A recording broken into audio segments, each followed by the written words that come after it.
we're just putting on some strap bracing or hoop iron, as it might be known.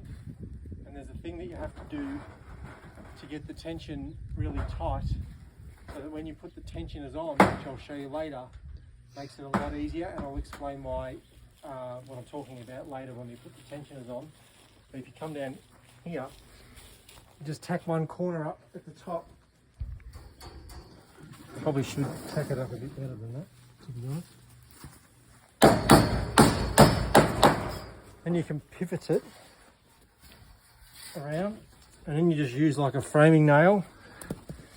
You position it where you want it to be, and then you get the framing nail on the angle, kind of like a guy rope on a tent, and you hammer it in on a back angle, and then you hit the nail back. Sometimes it gives you a nice and tight strap ready to tension.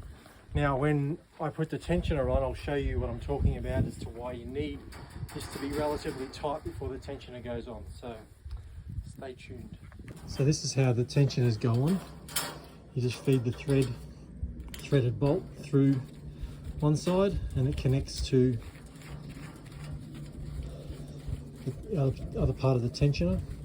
Okay, so you can just get it finger tight for now. And the gap between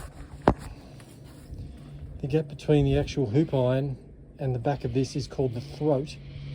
And the reason why we have to get it tight is so we take up as little of this throat when we tighten that screw as possible. Because what's the point of having it really loose and then you take up all that throat and the actual like strap is still loose. So that's the reason why we tension it to a point before we actually put the tensioner on. Then we just crank this screw, it pulls it in a little bit but doesn't take up the whole throat, and then you're left with a really tight brace.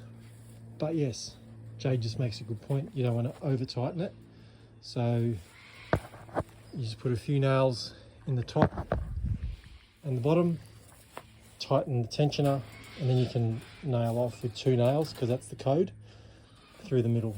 Wow. So this is what I mean when I'm tightening.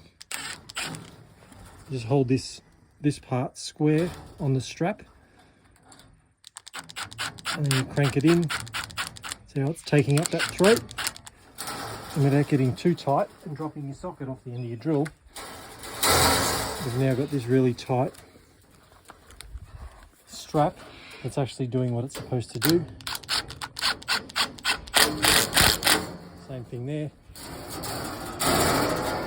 And that's perfect, that's more than enough. Then we just nail here, 2 nails, 2 nails there. Job done.